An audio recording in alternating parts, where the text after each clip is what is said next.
Dilma, silakan. Sebelum kita mulai pelajaran hari ini, mari kita berdoa. Terima kasih Mbak Dilma. Hari ini tanggal berapa ya? 19 Mei. 19 Mei. 19 Mei.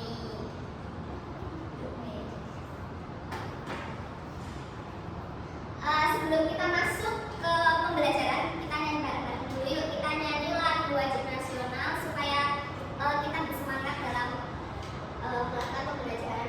Ada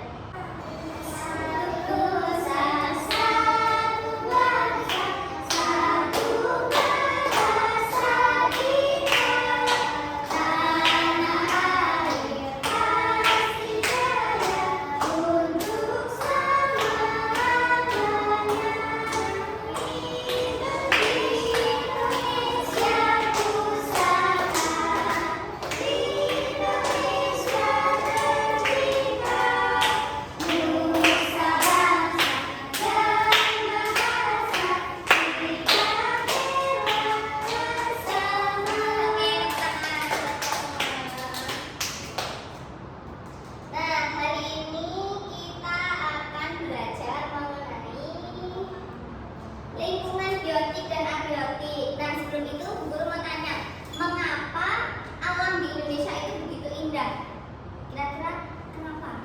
Ada yang tahu? Subur, ya benar sekali. Nah, benar sekali, hewannya banyak. Betul, faunanya banyak itu ya. Nah, selanjutnya apa yang menjaga keseimbangan alam kita? Alam kita itu seimbang itu karena ada apa dan apa. Nah, ini kan kita belajar mengenai biotik dan abiotik ya. Artinya apa yang menjaga keseimbangan alam kita? Karena adanya biotik dan abiotik. Ya, karena adanya biotik dan abiotik. Nah, abiotik itu yang seperti apa? Siapa yang tahu? Contohnya? Biotik. Ya, biotik tumbuh-tumbuhan ya. Kalau yang abiotik contohnya apa? Batu, air ya. Nah, sekarang kita amati. Apa perbedaan gambar yang kalian lihat antara gambar kiri dengan yang kanan? Yang kiri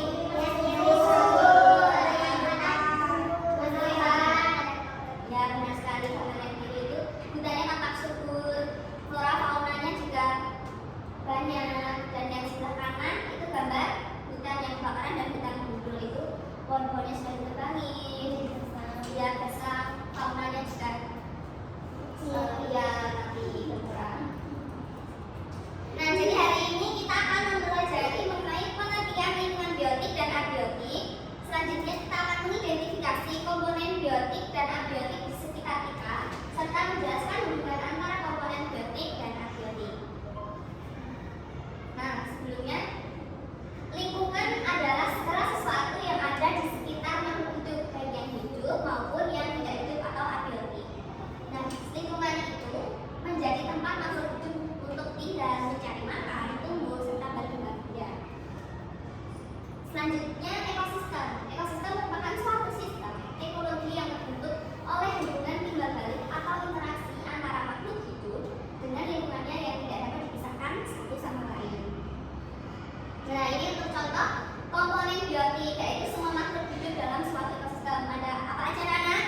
Manusia, hewan, tumbuhan, mikroorganisme.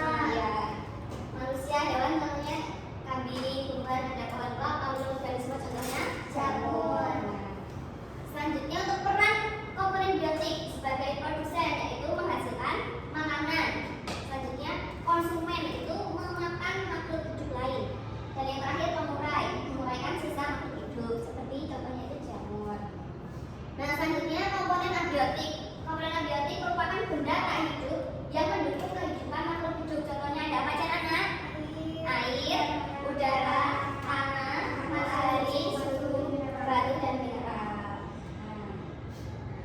Nah, di sini ada pengertian mengenai interaksi biotik dan abiotik. Jadi makhluk hidup itu tidak dapat hidup tanpa faktor abiotik. Jadi faktor biotik dan abiotik itu saling mempengaruhi. Kalau salah satunya tidak ada, itu tidak dapat hidup untuk biotiknya. Contohnya tumbuhan membutuhkan cahaya. Tumbuhan kan biotik termasuk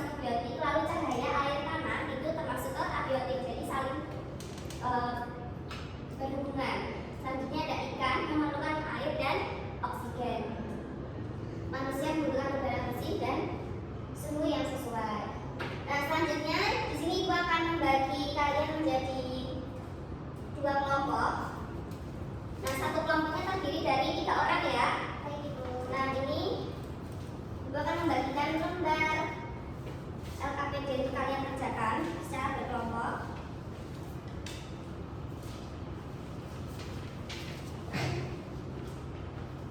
Nah,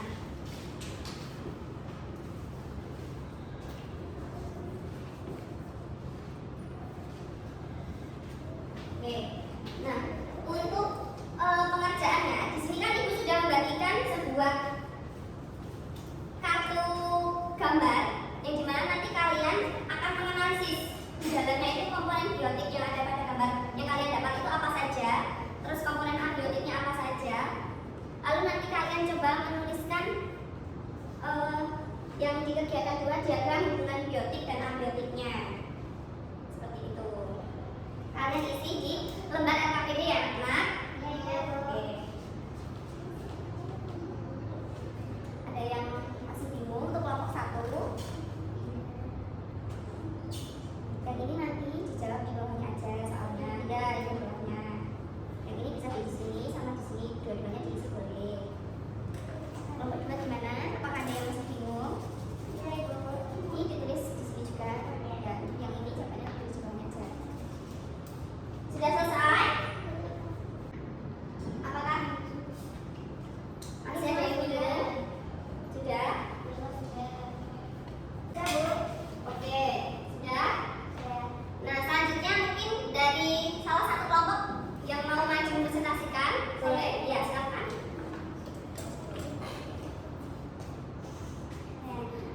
Saya dapat ini diskusi gimana, Mbak Ilma? Di sungai. Komponen biotiknya itu ada burung, ada ikan, ada cangkung, ada bunga, ada rumput. Lalu komponen abiotiknya itu ada batu, air, udara. Lalu jelaskan satu hubungan biotik dan abiotik yang kamu pelajari hari ini. Apa dampak jika air di sungai tersebut tercemar? Dampaknya itu ikan bakal mati dan tumbuhan juga ikut mati ya. Terima kasih Mbak Ilma, boleh kembali ke tempat duduk. Berikan tepuk tangan kepada Mbak Ilma. Oke, selanjutnya coba ibu mau tanya, kalau salah satu komponen abiotik yang ada di gambar yang telah ibu bagi itu, kalau salah satunya ada yang hilang atau tidak ada, kira-kira gimana? Apakah seimbang atau tidak? Ya. Oke. Jadi komponen tersebut biotik dan abiotik saling melengkapi dengan sekali. Mungkin dari kelompok lain ada yang mau bertanya mengenai ekosistem yang ada di sungai dari kelompok 2? Ibu.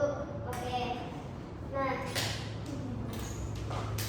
Ibu berikan pengertian tadi, memberikan penjelasan mengenai contoh ekosistem ada air. Ekosistem air itu ada ikan dan dalam termasuk biotik. Abiotiknya ada air, cahaya, oksigen. Lalu yang di hutan ada komponen biotik pohon, burung, serangga, dan abiotiknya ada tanah, suhu, dan cahaya. Nah, pengaruh perubahan terhadap ekosistem itu penerbangan hutan berdampak pada hilangnya habitat dan erosi tanah, contohnya kepunahan flora dan fauna. Itu ada pencemaran air yang berdampak pada kematian organisme akuatik, contohnya ikan dapat menjadi mati dan sungai menjadi tercemar. Nah, hari ini Ibu akan memberikan